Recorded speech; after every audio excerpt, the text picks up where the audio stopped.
Good morning, good afternoon, good evening to the ADHD Reframed Project podcast. I hope all of our listeners are doing really well. So today I'm joined by Marianne. So Marianne, would you just like to introduce yourself a little bit, please? Yeah, I met Emma, it was about a year ago. Was it about a year ago, I think, maybe, Yeah, onto the podcast? I didn't yeah, even know how I came. Oh, no, it's because you went on somebody else's podcast, didn't. yeah. We were there together, weren't we? The Yeah, misconceptions, yes. yeah. And we sort of hit it off on there, really.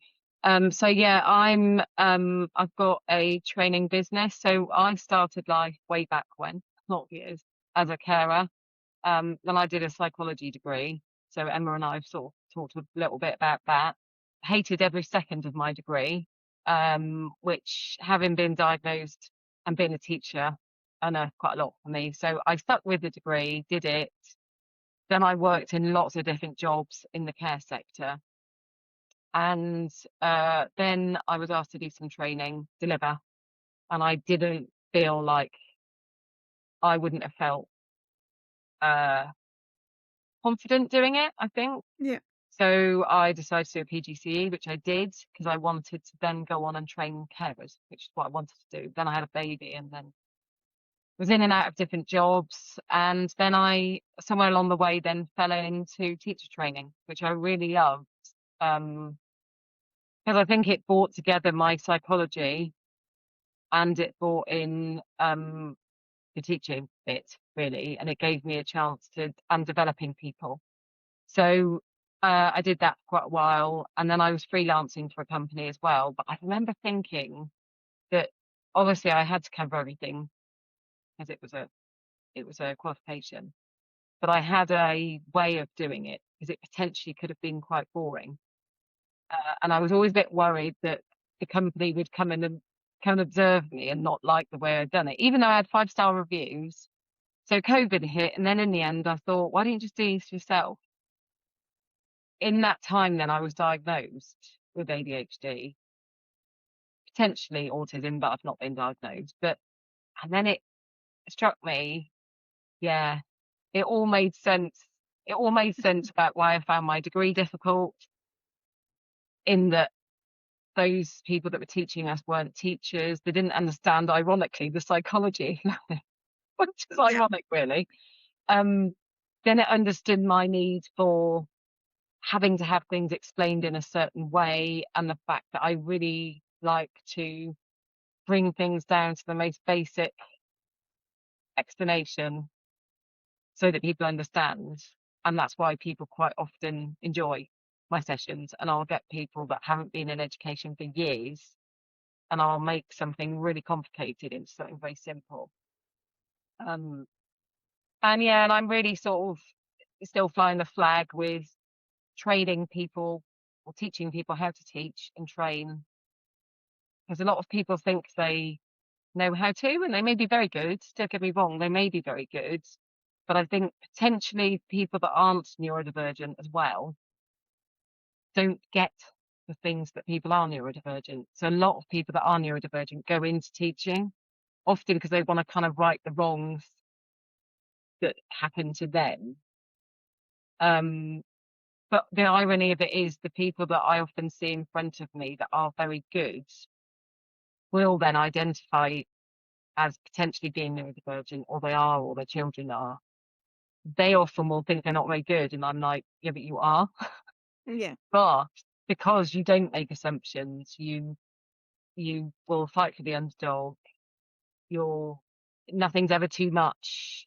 You'll try and pick up that person's when their confidence is on the floor, all that kind of stuff.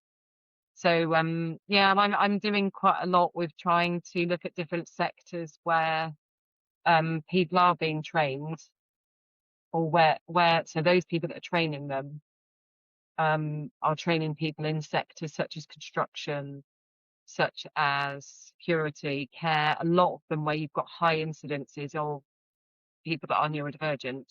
hmm Because I feel that if you train those people that are going to be teaching those people, they're going to make that whole experience in that training process or apprenticeship far, I'll say more pleasurable. But yeah, they're going to enjoy it more, and there'll be less people dropping out, um, purely because they didn't feel supported, really. Yeah. I mean, yeah, we're opening up with this very deep conversation. I love it. I am studying psychology as well, and I do enjoy it. Not all of it, but I do enjoy it. But I find that, with higher education, almost training that you do is one size fits all.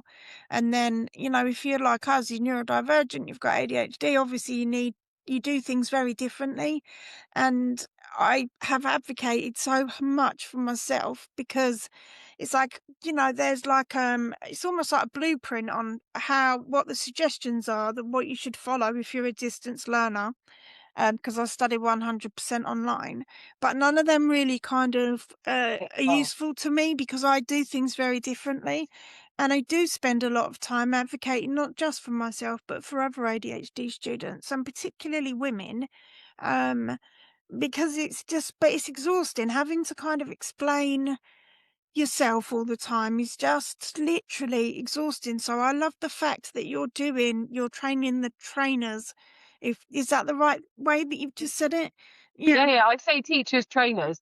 If you say teaching to people, I'm finding that I had a conversation with someone the other day, and what I'm battling through is that so I'm doing well, we'll be starting a qualification in organizational leadership and development. So, because what I see is there's quite a disconnect between the people that do the strategy type stuff. Yeah. But I'm just literally putting it into that ballpark figure. And then you've got the people that do the training. And what often happens is they don't speak to each other. Mm. And that's a problem, really, because both have got a lot of value to add. And I come at it from what they see as a teaching point of view. And well, you only teach kids. And I'm like, well, that's not actually, that's not what I did because I taught adults anyway.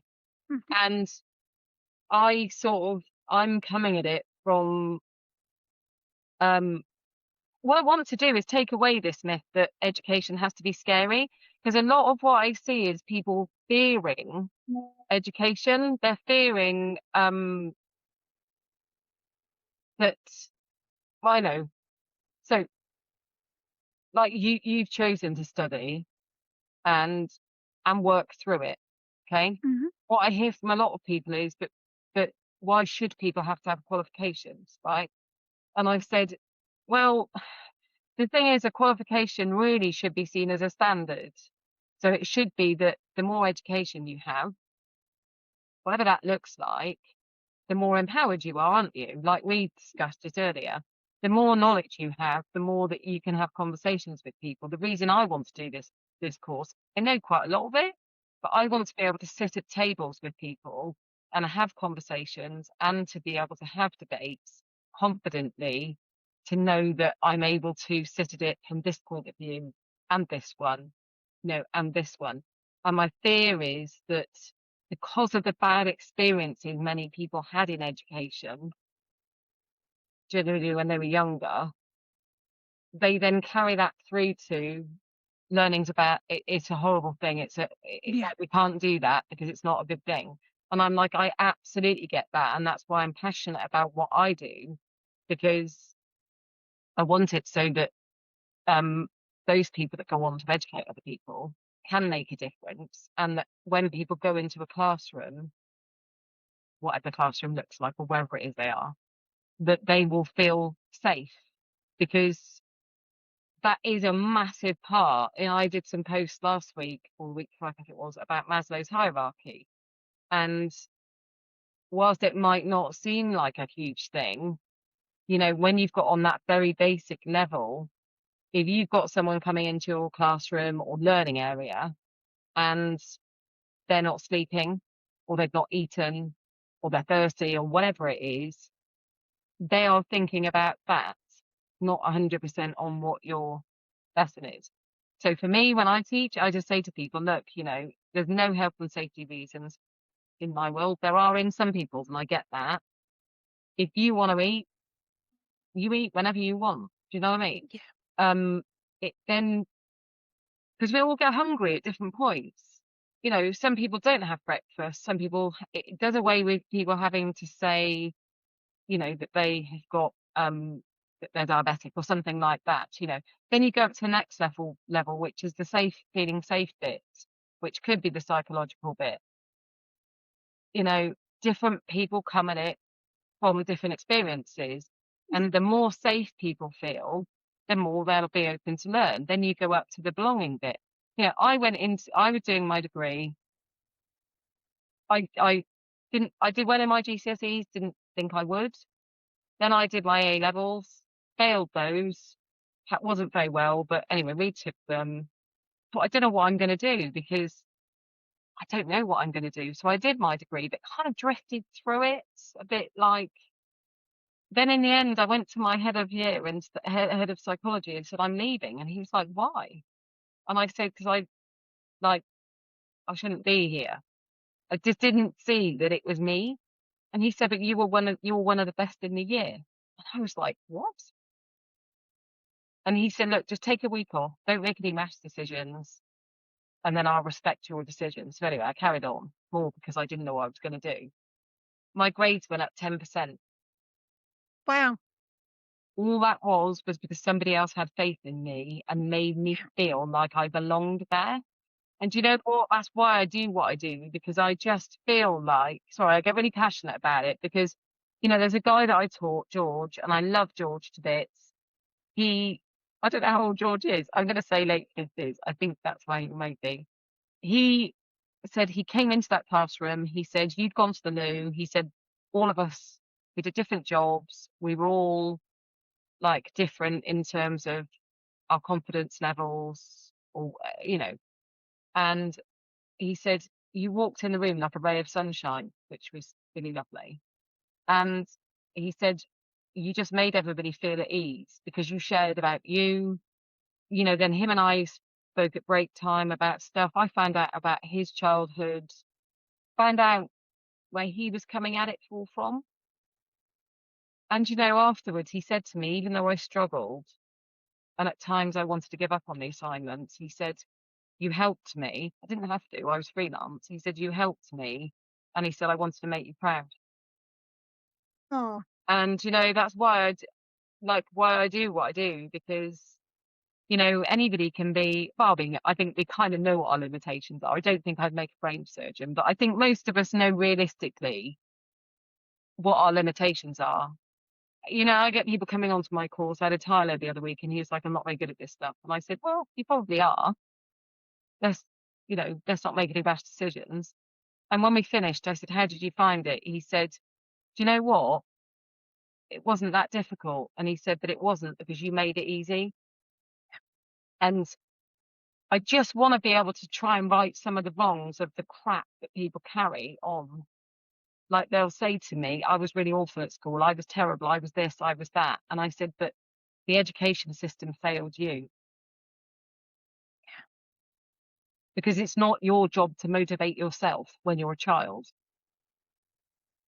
You know? So, yeah, I probably sound like a bore with it all, but I feel like there's a lot of companies that do what I do, but they do it because 'cause they're just selling a course.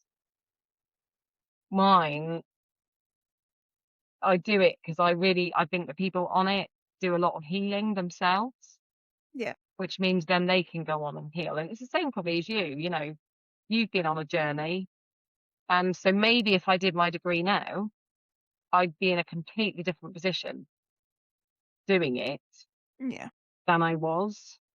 Um, yeah. I mean, for me, going through each module has been a journey of self-discovery. Like, I've Absolutely. learned so much about myself just by studying, Yeah. each module, and it's like my school was terrible. I hated school. I was bullied, and I mean, I was really, really badly bullied, to the point where I'd eat soap so I'd be sick, and then I wouldn't have to go to school, and then I changed to a different school, and the bullies knew each other in the school, so it continued, and school for me it was horrific. I hated it, but you have to go, don't you? And sadly, unfortunately for me, my home life wasn't even any better. So, you know, my early teenage years and my schools and stuff, you know, all my reports would say if Emma stopped daydreaming and just concentrated and put in some effort, she's so bright and, you know, she's very capable, but she just daydreams all the time. Yet you were Um, putting effort every single day when you turned up. exactly, and I was trying my best. My mother, still, I mean, I don't speak to her anymore, but she says to me, "I used to pay people to do my homework," and I was like, "Yeah, because that was I could do it, but I just kind of sometimes didn't have the ability to go through it because I didn't really have any nice environments around me when I was at school.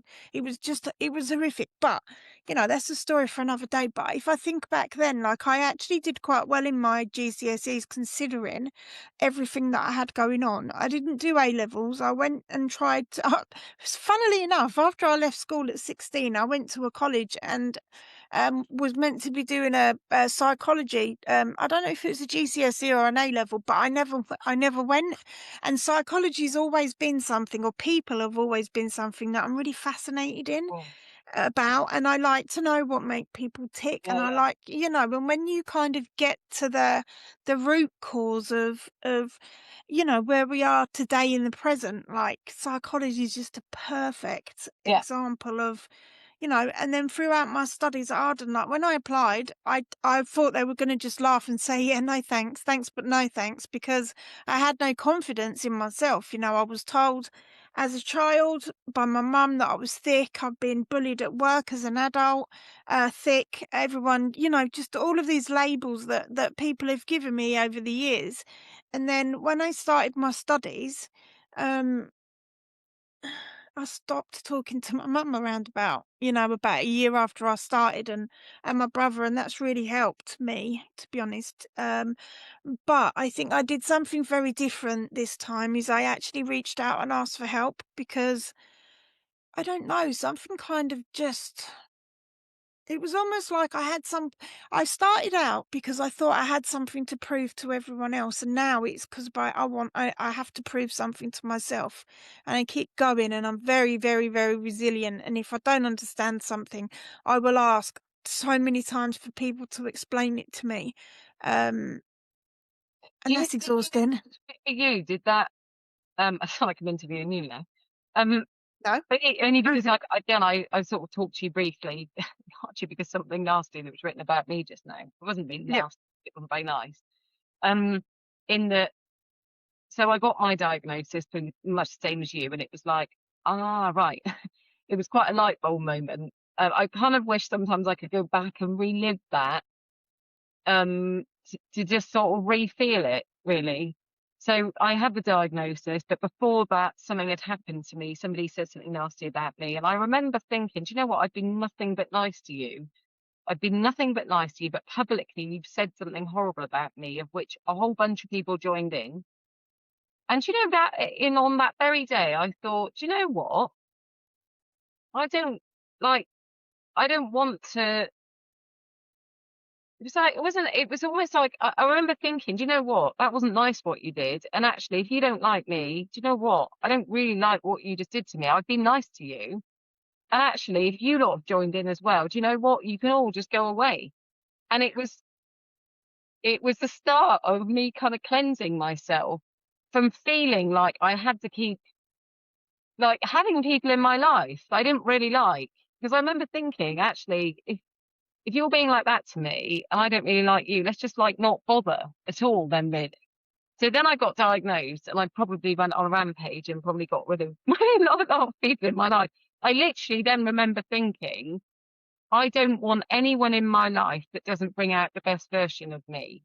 Because I remember, like, I remember growing up, my parents weren't in this at all, but I remember always having this feeling that it wasn't about being paranoid, that if I went out of a room, people were talking about me, but I don't mean in a paranoid way. I mean in like, I knew that people liked me. I knew that I was somebody people liked, but it was kind of like I always felt like I was getting mocked for something. And a lot of it would be, oh, she's talking again. She's going on. She's this, she's that, she's the other. And so I kind of then was at odds for a lot of years in that I remember thinking, okay, so why don't you change? And I'd be thinking, "But I don't want to change, so I quite like who I am." So then I'd be at odds all the time with who I was. And really, it should have just been that I should have just not been around these people that Yeah. were making me feel like that. And then I remember thinking, okay, so um, like stop people pleasing. And when I say about the bringing out the best version of me, I absolutely will celebrate people. Like if someone's done well at something, I will. If I believe in them, if I Yeah. see your post, I really like you. I like what you stand for, whatever else, and I will celebrate it. What I suddenly realized was that because I was around people that I probably didn't really like, and that's not against the law, people might not like me, I couldn't celebrate them. Then I felt really bad about that. Then I try and celebrate them, but it probably wasn't very, what's the word, authentic. And then I guess that's when a penny dropped then. It was like, I don't like the version of me that comes out when I'm around people, but I don't really like. Yeah.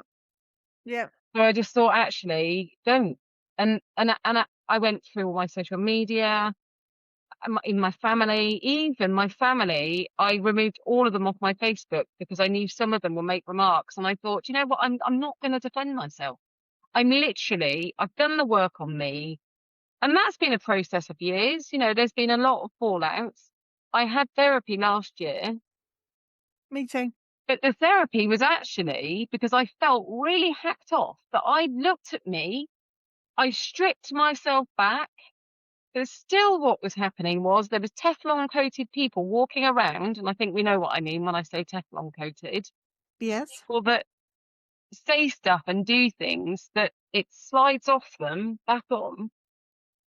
I was struggling with knowing what to do with that frustration of that. And it was starting to create feelings in me that I used to have of feeling frustrated, which would come out as it would seemingly be anger.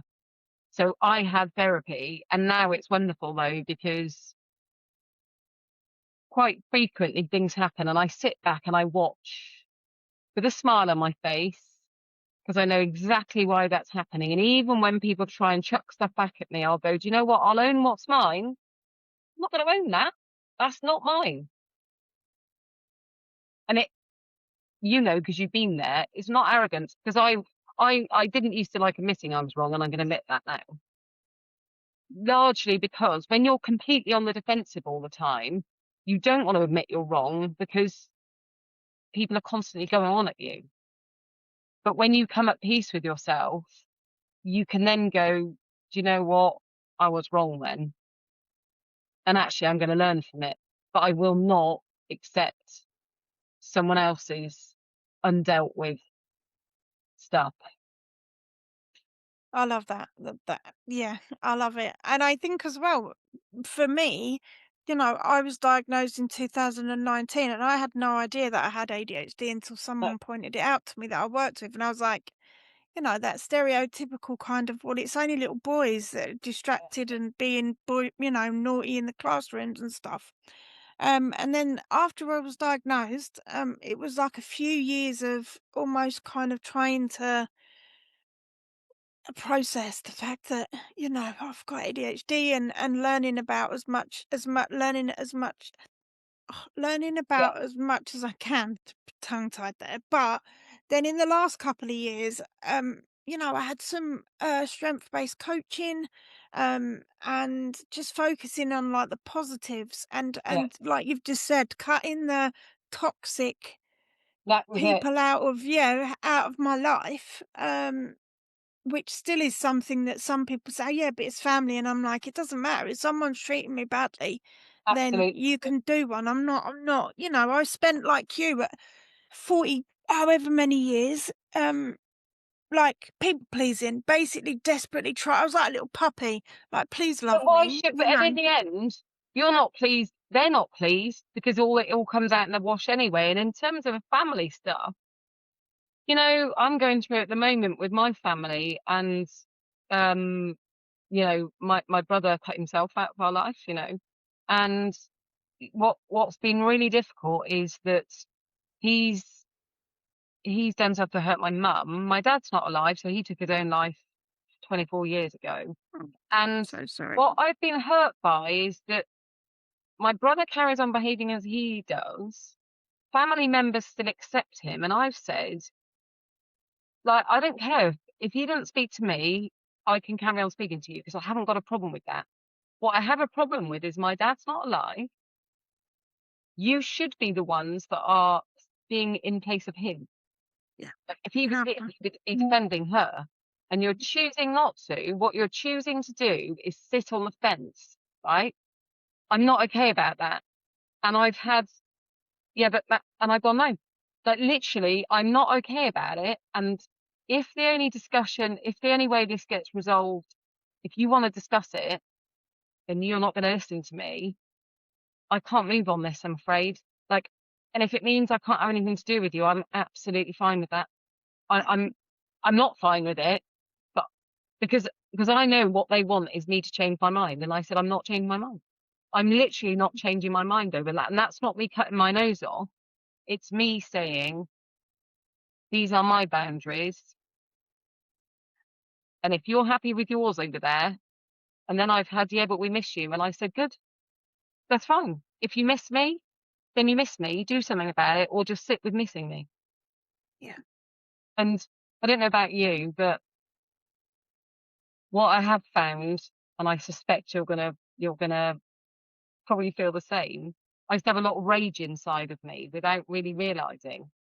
Yeah. Now I don't. Now I just say to them, this is in fact the one family member I've not even responded to because they're not going to they won't hear me.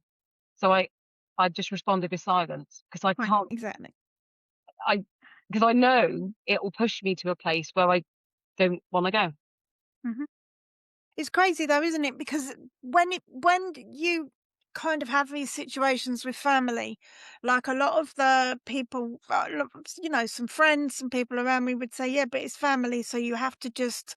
It's almost I, like because it's family, you have to accept the but why can't they unacceptable. accept you then? Yeah, but why can't they Exactly. accept you? Exactly. Exactly. So, I think, self-acceptance and unmasking for me is a process, and Wonderful. it started a few years ago. And since then, I've just got confidence in myself. Like I do still mask in some environments. Yeah, you Um, don't have a choice in some environments because Exactly. No, exactly. So, but for the most part, I try and surround myself with people that I don't have to mask around. And I just made the decision that I wasn't going to put up with the unacceptable. And if people don't like me, that I'm related to, then do you know what? I don't care anymore. I do care sometimes, but I'm oh, not what going to put myself into that kind of no, environment to why then. should you? Why should you? Because I know that with my brother, I said to my mum quite a few years before, I've tried really hard for your sake, but like Yeah, I can't cope with the things that I don't want to have to keep putting up with that. And and I think that it comes from a place when, like you said, you're not happy with having to do that. And no, we're not. But I think there's an absolutely amazing feeling around actually choosing you. Like, yeah, I really like saying, not in an arrogant way, but just going, "Do you know what? I'm ha I'm" like, if somebody just accused me of doing something earlier on, and hmm I know, can hand on heart that I can say that, "No, this wasn't actually about me." I know that I would only ever write something that I will be able to defend, because we all know yeah, that on social media that, yeah. that there might be some things I might say to a friend that I wouldn't put publicly or whatever. But there's something about that calmness. Even now, when sometimes I'll think, do I want to go out? Do I not want to go out? Do I want to go out because I feel like I should go out? Do I want to go out because I feel like I should have a social life? And then I'd be up, I don't know if I want to go out. And now I absolutely love choosing that I don't want to go out or like just choosing me. I literally now will choose me. It's And funny because my mum's always told me that I'm selfish. She's always said to me, "Emma, you're selfish." And probably some of the ADHD behaviour and some of the issues between me, my mum and my brother over the years, I have probably have acted selfishly because he's the blue-eyed boy, he can do no wrong, he's the perfect person and this and that, and then it's always been me on the outside. So, some of my behaviour, kind of attention-seeking behaviour in the past, has probably always been viewed as selfish. But I think as an ADHD woman, one of the most empowering things that I've learned in the last couple of years is that the way that we communicate and the way that we kind of connect to people. So if someone says something and then we will join the conversation and then we will talk about our experiences. And we will obviously kind of sometimes hijack conversations because if we're interested and passionate and enthusiastic and authentic around certain subjects, we can maybe come across as kind of selfish because we talk about ourselves. But that's for me, and I know for you, that's the way that we communicate together. That's how we can connect with other people. It is, and I think that again though, it's reframing. I don't know if you saw. I think I tagged you in. There's a few posts where I catch people saying things like, um, so and so said that, or they might refer to themselves as being oversensitive or talking too much, and I go, the talking too much one. That I sort of did a joke on it and said that to say to the person, oh, was there a word count there? To which of course they'd say there wasn't. And I'd say, well, I just said I used the exact amount of words I wanted. Because actually what you find is, and I think newly diagnosed people, the reason I talk about this quite a lot is because when you see it, can't unsee it, is that so often people make judgments, they make comments based on their own agenda. And so when people say, oh, you're being too sensitive, actually probably what's happening is that you've probably unearthed something or you've said something that makes them feel uncomfortable. So it's far easier to chuck that back onto you because you're the problem instead of them actually looking and going, actually, what you said just unearthed something in me that just makes me feel a bit uncomfortable. But I think the talking thing, somebody I know said, you do talk a lot, Marianne, but you listen even more. Your talking makes people feel comfortable to open up. And I know that quite a lot of people, particularly men actually, will open up to me and tell me stuff. And I know that particularly with the teaching, it's because they've said you made me feel safe. And that that's it really, isn't it? It's just about making someone feel safe and not I go into my training and I say, yeah, I'm the one that's got this knowledge, but actually we're all in this together. Yeah. Like we're all in this together and we've all got something to learn. And I just think as well, if that Martin Miller, if anybody he does some a lot of stuff around self and a kind of therapy, if you wanted to call it that. And he posted something yesterday about, when what will happen quite often is you do the work and then suddenly what you'll see is those loved ones, friends, whatever, will then hit you back with comments, insults, that kind of stuff. But actually, when you actually look at it, what you see is it's because they're seeing in you stuff maybe that they want to change. And so the easiest way is to come at you with some kind of defense mechanism. And for a while it can feel like quite a lonely place to be. Yeah. But actually once you're kind of over the line with it all, you can see it for everything that it is. And you then start seeing that people start using the fact that, say it is you said I've got ADHD or I've got PTSD or I've got depression or I go through menopause. It's very easy for people to then use that as a piece of ammunition to have a go at you when actually you're like, no, those are factors that are there. But actually, it was what you did that triggered me to do those things. And particularly when I think when you're somebody that's saying, when you do this, this is what it does. And this is how I probably am going to react. I'm going to work hard not to, but it'd be really wonderful If, Yeah. and it could be the same as in the workplace. And I just know that if it was a physical disability somebody had, there'd be less, and I know this to be true because I've seen it, and I see it with my son's 13, and I challenged school over it. They're not terrible, but I said, if you're saying that he might say things or do things that are disruptive, that are going to distract the class because it's disruption free. So if somebody had a spasm in their leg, or they had Tourette's, or whatever it was, that might be disruptive. Yeah, but that's different. I said, yeah, but it's not. It's not It different at literally all. isn't. Or when you're saying that you're going to give him a detention, he missed his detention one day because he forgot, and they gave him an Bless after him. school detention. And I said, but he's going to forget because that's quite a lot of what happens. How many times have we left the potatoes on to cook, and then we're going to go back and get them, and then we don't? And they said that lots of kids have trouble remembering, and we haven't got the capacity to deal with that. And I said, but you're now making the disability the problem instead of looking at it and trying to meet them there with it.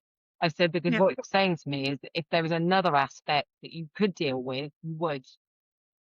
But I said, now he and other kids have got to pay the price for a memory problem. And yet, if somebody did have a memory problem that they were diagnosed with specifically, I'm pretty sure you'd put something in place for them, because you wouldn't have it that they were getting in trouble for missing a detention because they've got a memory problem. But Yeah. because it's built into that ADHD, which is, yeah, but you could just try a bit harder to remember. Oh, I know. Yeah, let me Um, just try a bit harder. Let me just try a bit harder. Yeah, yeah. I'll just try a bit. Let me just like make a note of that. Oh, yeah, the note that I'll probably forget to look at anyway. But I should try a bit harder to look at the note that will remind me to try a bit harder to not forget. You know, Yeah. it, It's just, yeah, it's just, yeah. And I think, them situations, particularly with school kids, like I think, teachers, headmasters, head of year, et cetera, they all need some kind of training so they can then kind of understand why, saying to your son or any student that's got ADHD, well, you just need to try and remember. Well, if I could remember, I would remember. But the fact of the matter of is, it's like I've got ADHD, and the working memory part of my brain is just broken. It doesn't, it doesn't register. Or, I'm sorry that I'm late, but I've got AD, and I'm not saying that we should use it as an excuse, because there's no excuses. But if you're not yeah, put it in, yeah, but is it, or is it that, I've seen quite a few posts, and they get my back up where people say, oh, how do people feel about people being late? It's a no, it's a non-negotiable for me. I will not tolerate people being late. And I do very, very delicately walk up to these posts and I say,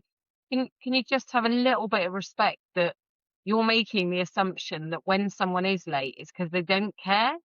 Mhm. But actually, what you don't realize is that when you've just written that comment, that may have just landed with somebody like as a slight on them, when actually it will be the last thing that they'd want to do. Oh, well, I Yeah. don't mean it against those people. I said, you've literally just written that. You've Mhm. literally just written that you will not tolerate lateness. How about, and that's what I do in my training, is that I see quite a lot of military people, and I get it because that's what they're from, but Yeah. I see it from quite a lot of sectors, but not exclusively, but a lot of old school people Yeah. that will say, and I saw it in the drainage section once.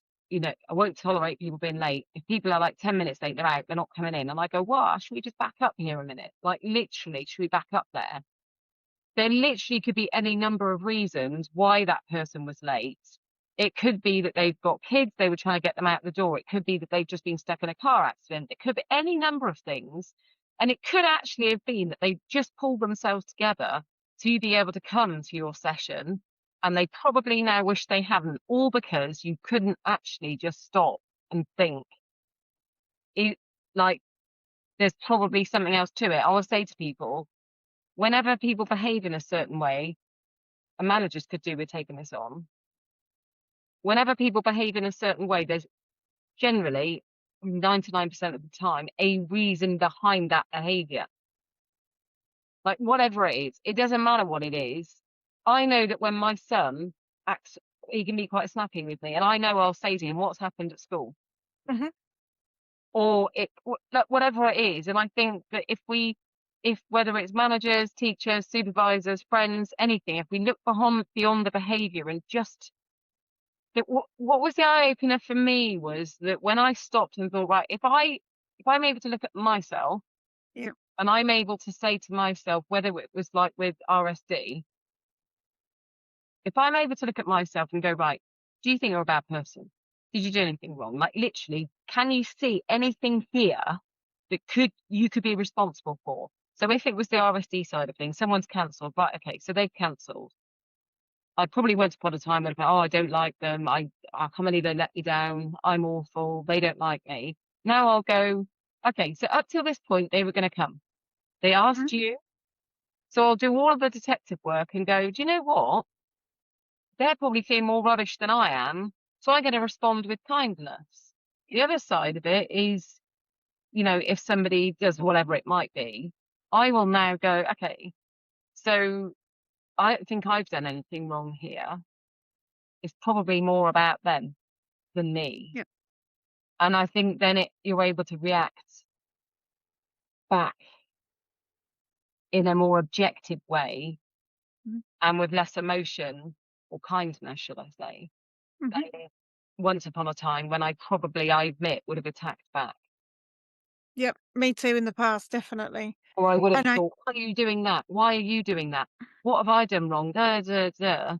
Whereas now I approach it from, okay, like, particularly with my kids, okay, so they're behaving like this. How can I meet them where they're at? What's going on for them in their world? yeah. So when they snap or be rude or whatever, it probably isn't actually about me, and I need to just get out of my own head. Yeah. I think as well, the more that we understand ourselves and the more that we can kind of, look inwards and process how we are and who we are and, you know, kind of just then it enables us to be able to be compassionate and empathetic, not just with ourselves but with other people, because we're all just human beings at the end of the day, aren't we? And my relationship with my daughter's got so much better since she moved out, because she's 27 this year, I think. Yeah, 27. um but it's like the more that I have talked to her about ADHD and the symptoms and explained things to her, like she used to go mad because she'd just be like, "Why can't you just give me a yes or no answer?" So she'd ask me when the cat was still alive, this is, "Have we got any more cat food?" Well, I couldn't just say yes or no. I had to tell her like the whole backstory, and the backstory obviously takes a long time for me to explain. And then she'd stand there going, "Why can't you just say yes and no?" And I'm like, "Because I can't, like physically. It's almost like I can't. It's like, no, I need to tell you the whole backstory of why, but then say to you, no, we haven't got any more cat food, or yes, we have." And the more that I've talked to her about these things, and the more that she kind of understands the Yeah, ADHD. for you, the like, when I for you to be able to just cut bits out of the story effectively Yeah, isn't just a case of yes or no. What I found once I understood why I was doing those, why I had a long story, what yeah, I then started doing was when I started talking to people, like, in my mind, I was looking at them, kind of going, do they like, I would be, I'd explain to people the reason why I had to add all that in was because if I didn't add this bit in, then they might not understand this. And now I'll kind of look at them and I think they don't need to know. So I literally will give them the short yeah, version. So yeah, I now say to myself, how, I kind of pretend that I've almost got a word count for the day and I choose who gets my words. And it's actually quite a really good thing to do because sometimes when people are saying things to me, I probably would have tried to explain myself over and over. And sometimes I look at them, I think, I can't even be bothered to give you my word count, any of my word counts today. And it's it's a really nice feeling to be able to just justify it in that they'd be wasted words on you. That they'd yeah. I literally be like that. wasted words. And like, as you were saying to your daughter, I think I also know that the people I do explain my stories to, they'll go, I love your stories because it's like I'm in there in 3D with you, Marianne, and I love it. I'm totally with you. And I'm like, you're my people, you're my person. Yeah. And now I put myself around people who um like me, but also they don't tolerate me. I'm not going to be around people that tolerate me. Yeah. Me too. I'm going to be around people that absolutely enjoy my company. That's that's where I'm at with it. Yeah. It's Like quite there's a an lot of people. empowering feeling though and thing, isn't it? To It's kind of wonderful. get to this point in our lives and just think, I'm not going to tolerate any bullshit. I'm not going to tolerate anyone that treats me any It is. worse than I deserve. I'm not going to be around toxic people anymore. I'm not just not going to accept the unacceptable anymore. And it is quite a, yeah, it's quite an Liberating. empowering, yeah, very liberating. Did Yeah. you find that when I mean obviously I'm in business on my own, so I don't actually see many people anymore out of choice, which is really funny for somebody that always said they were sociable. I now um I kind of don't want to put myself around people. You know, business hasn't been great for various reasons, not my capability, and so I know the question comes up. People go, "How's business?" And I think, "Oh, let's not have this conversation again, then, shall we?" Hmm. So I now just remove myself from situations. But did you find that the more that you became, I would say, stronger and liberated, the more people you kind of lost, or the resilience you met? In that, what ends up happening is you don't become that person people can use as a scapegoat or walk all over, and so you then become a problem, then, don't you? Because yeah, you're not that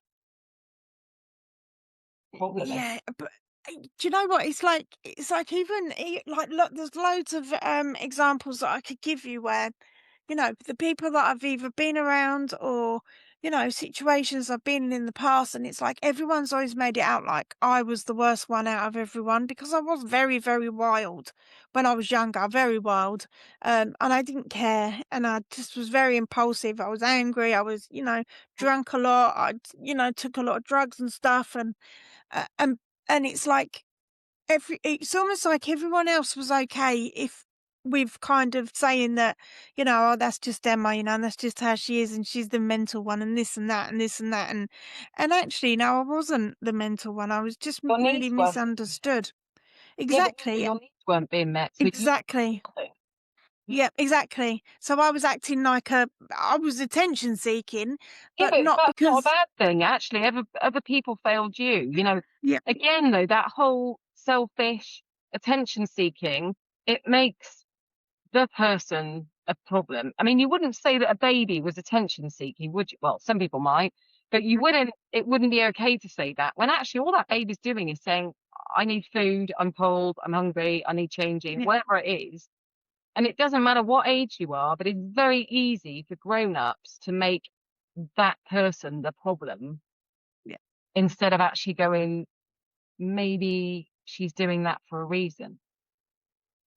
Maybe, maybe she's doing that for a reason. And it's just a really wonderful thing to be around people that have done the work. And that's why I say to people, I've done the work now. So I see maybe when people have been initially diagnosed, I see quite a lot of it where people are shouting about having ADHD, and that almost that it's gives him a license to go around saying what they want and be what they want. And I'm like, no, no, no, that's not how. Like, literally, that's not how. For me, that's not how it works. yeah.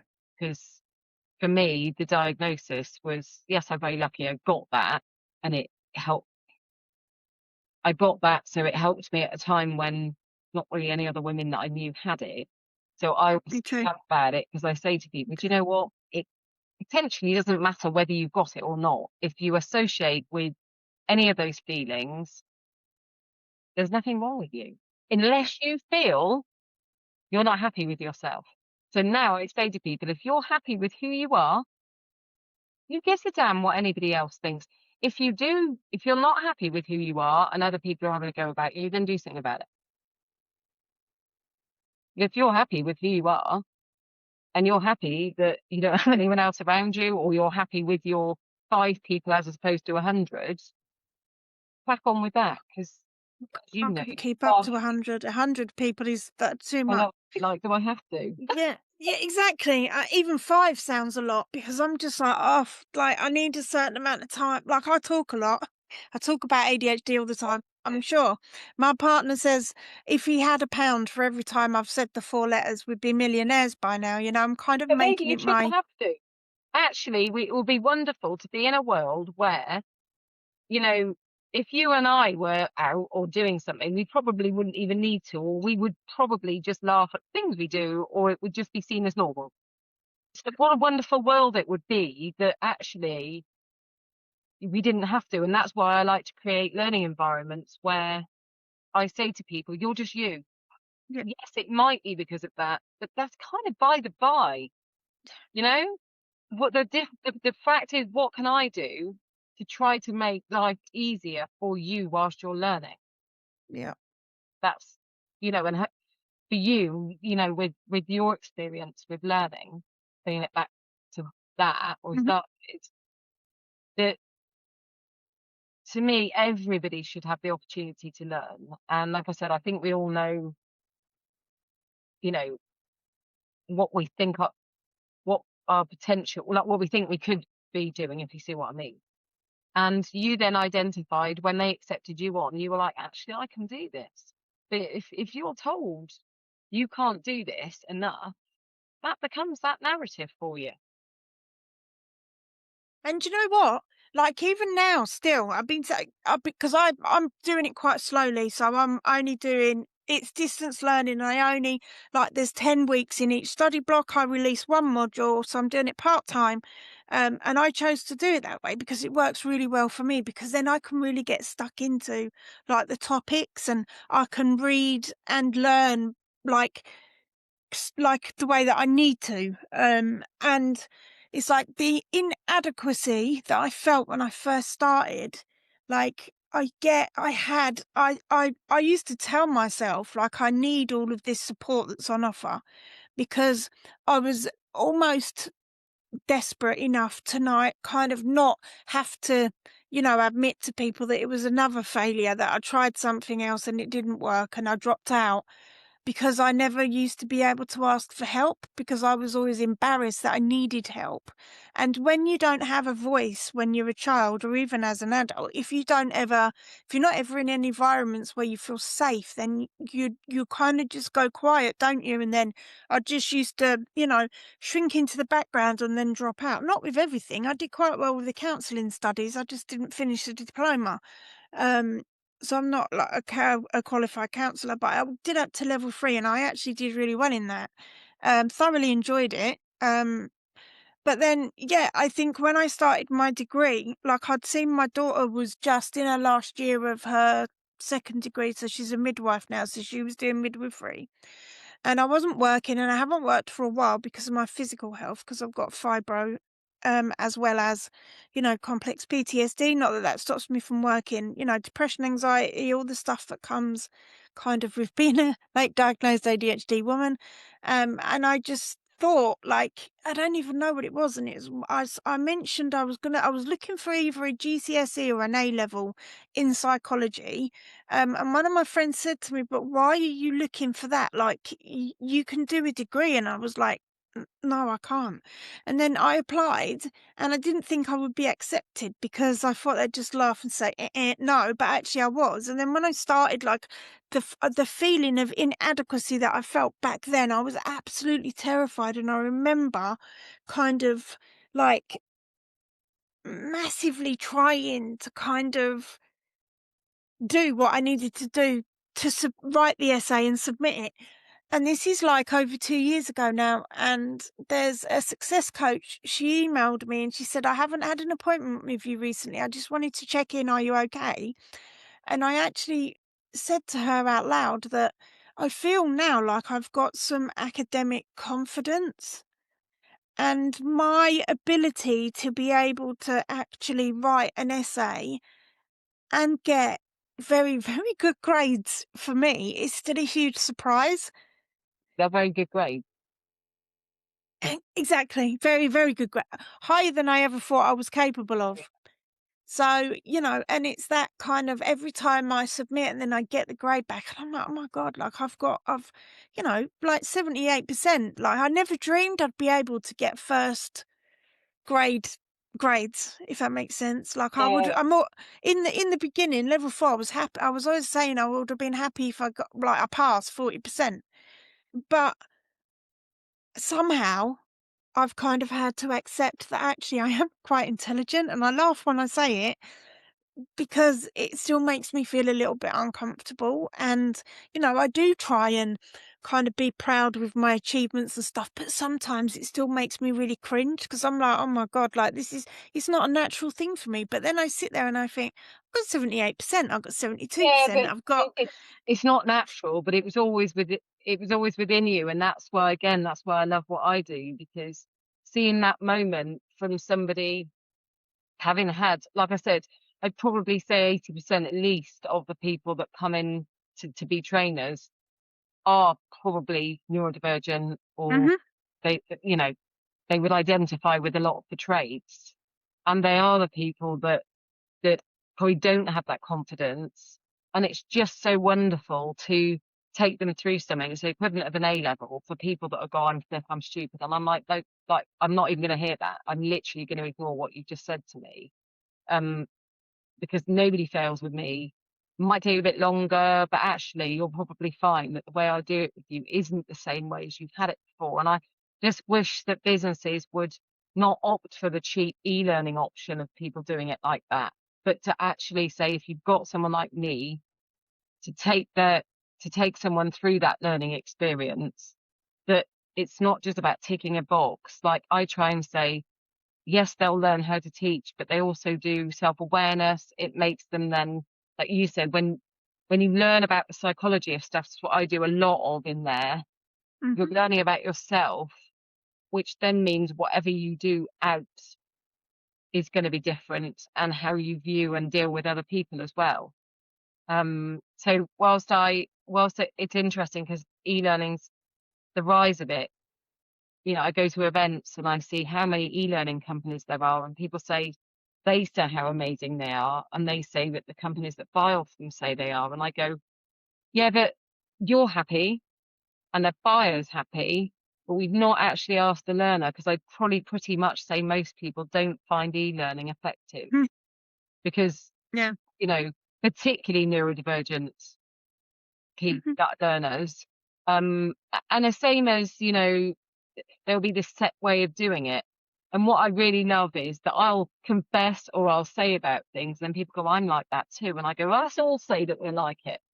And actually, what you'll find is that what would be seen as the majority isn't, it's actually the minority. So when I don't hear it so much now, but if people say we're all a bit ADHD or a bit whatever, I say, well, if we are, Ah, why are we yeah. not being a lot more not that? Why are we not supporting people generically, or why are we not offering things in a way that is just more accessible? You Yeah. know, even just things like everything should be bullet pointed, I think. Like literally everything should be bullet pointed. If you look at instructions for a game, number one, they're about this big. Yeah. I'm probably paying it after I've had a few glasses of wine. My eyesight's not great anyway. I've got my glasses, Yeah. whatever. And I'm like, why? In the end, I just give it to someone and go, can you just summarize it for me? So actually, in my head now, I often think if I just put that into AI, I could just bullet point it and it would be far easier to follow.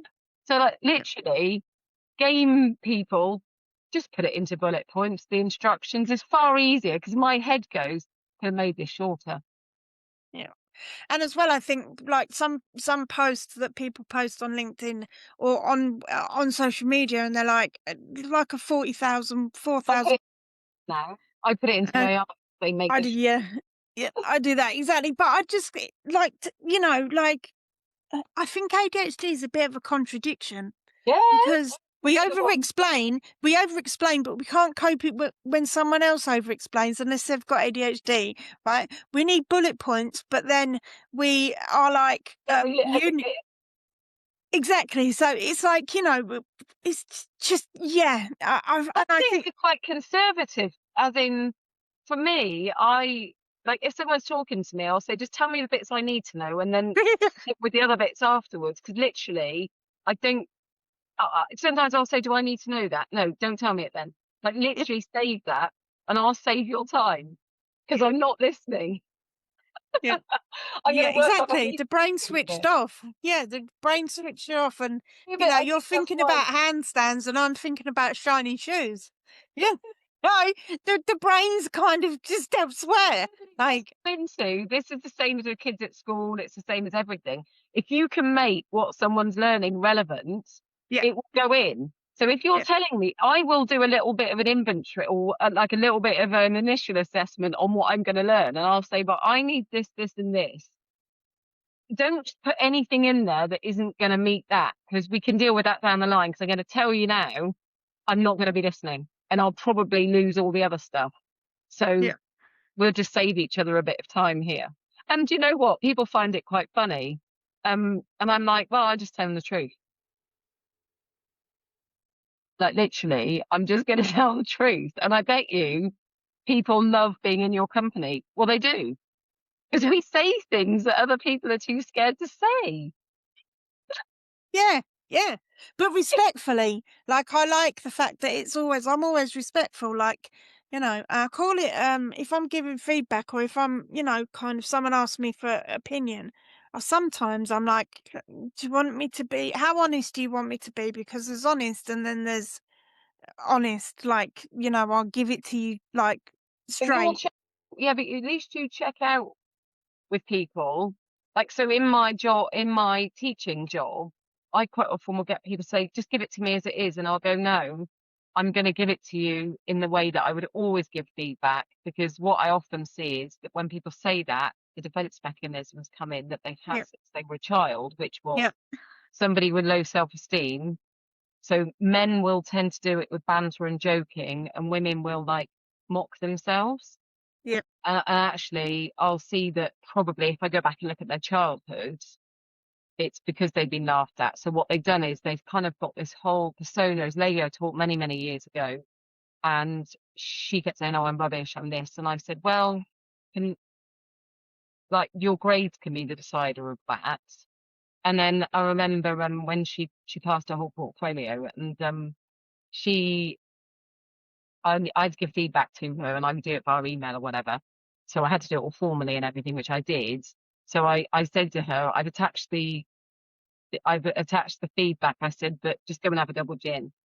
Because actually, look, let's be fair, she didn't give a toss about that feedback right that second. I needed to celebrate with her that she's passed yeah, because that was a huge big deal for her.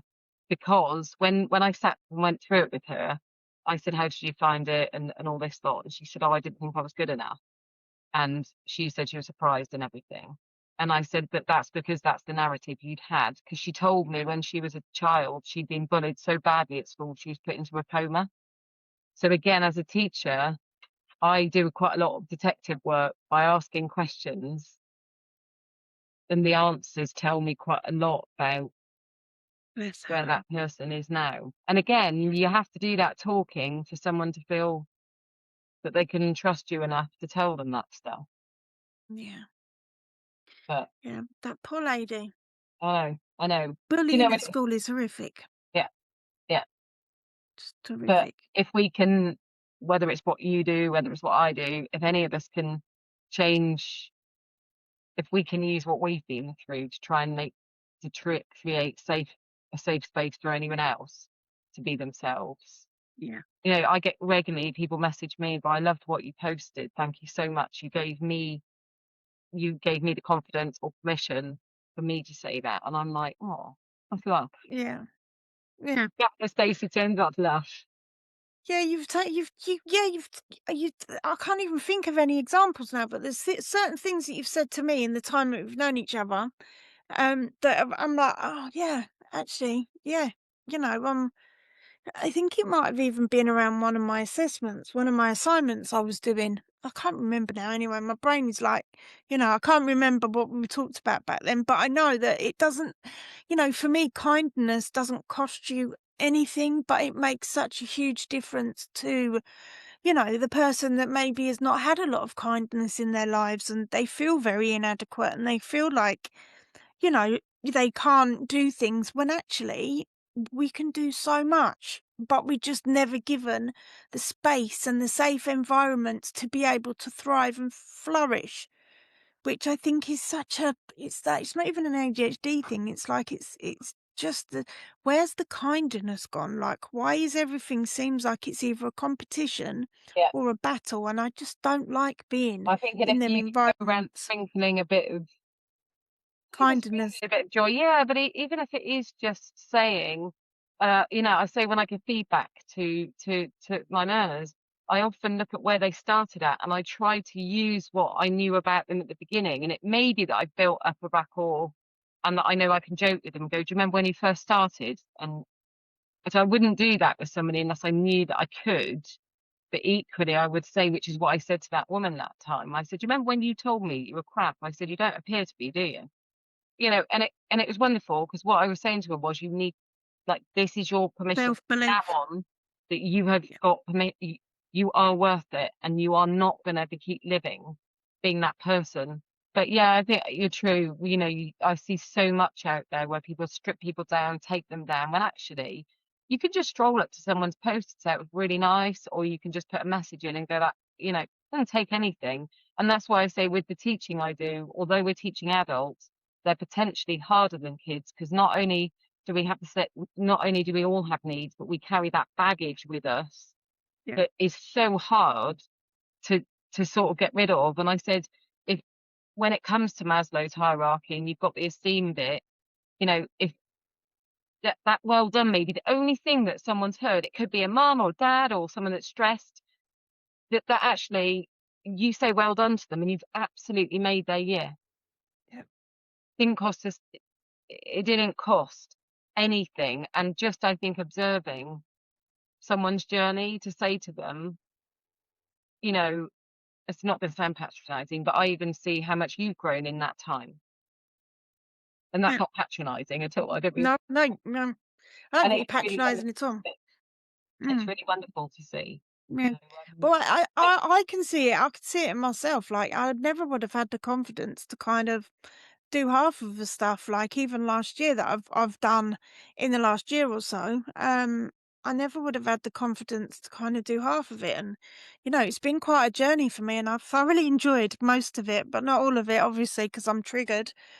Kind of RSD and emotional dysregulation and stuff is a bit of a, and then if you incorporate the complex PTSD, from childhood trauma and stuff, it's been a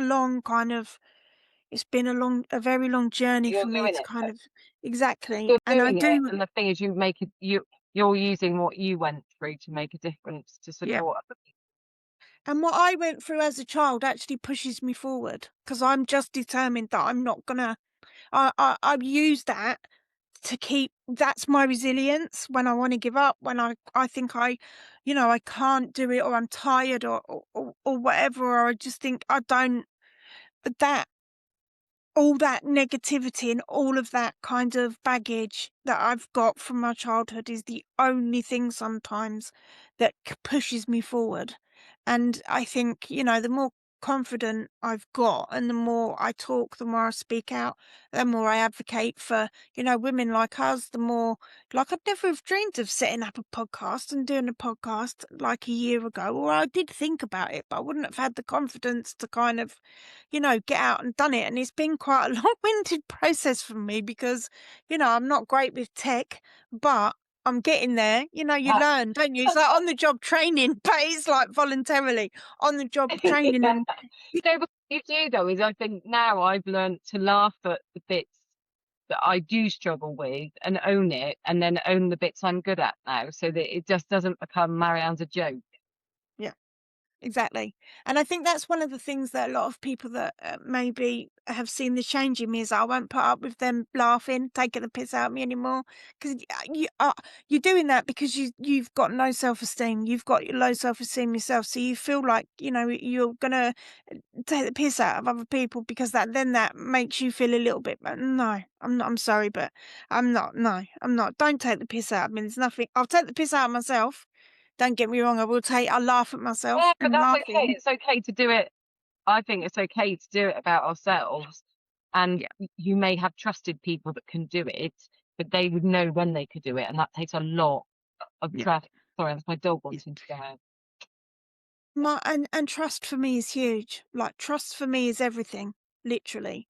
Trusting. And when you get my trust, then trust Yeah, me, that's really important because it's not something that I can give easily yeah, because yeah. I've obviously got a lot of issues from the past.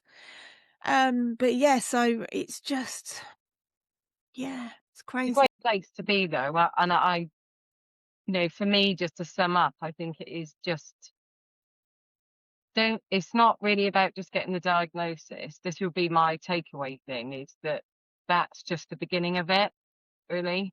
And even if you don't get a diagnosis, because many people won't, and Michael that I've worked on his program to help him write the trainer, um, is that I've forgotten the name of it now. It's just completely gone from my head, which is in typical ADHD way, isn't it? My God, it's just gone. Um, that some people don't want to be diagnosed, some people never will be, some whatever, and actually you could go to one consultant or a psychiatrist and one would diagnose you and one wouldn't. So it's no exact science.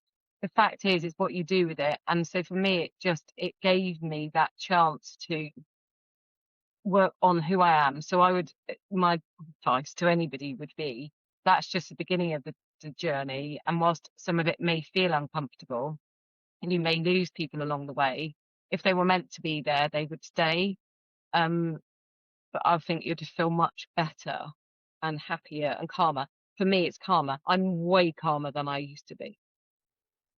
Or Well, despite menopause, because I have well, what I will say about the menopause bit though is that the times I do flare up are the times that when I've told people around me my symptoms for my ADHD may be heightened. yeah, I'm not the cause. Maybe you're just being a actually. yeah. So you can own that bit. If I've said to you right now, I'm feeling a little bit, and I've asked you not to do that and you keep doing it, that's the same as when someone pulls my dog's ears and she then bites them. You've been given fair warning. Yeah. That would be Um, my advice to anybody is just do the work even though it's a little bit painful.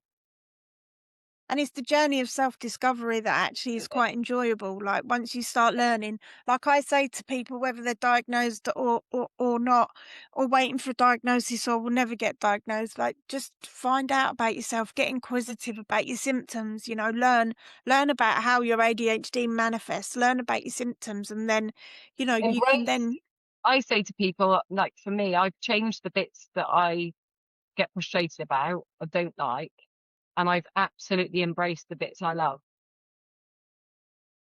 exactly. Self-acceptance, I think, for me, Yeah. I found that at some point at the beginning of last year, and it was really, just accepting myself as I am. And it's not just because I've got ADHD, I've got quite a big Yeah, yeah, yeah. personality and I'm not the way that I am because I've got ADHD. I don't use my ADHD as an excuse, but I do use it to kind of better my life because there's so many positives about having ADHD and it's just so if anyone else is listening, then please, kind of learn about yourself, find out how And you I'm happy if anybody wants to message, they can. exactly. Yeah, either of us, you can message either of us.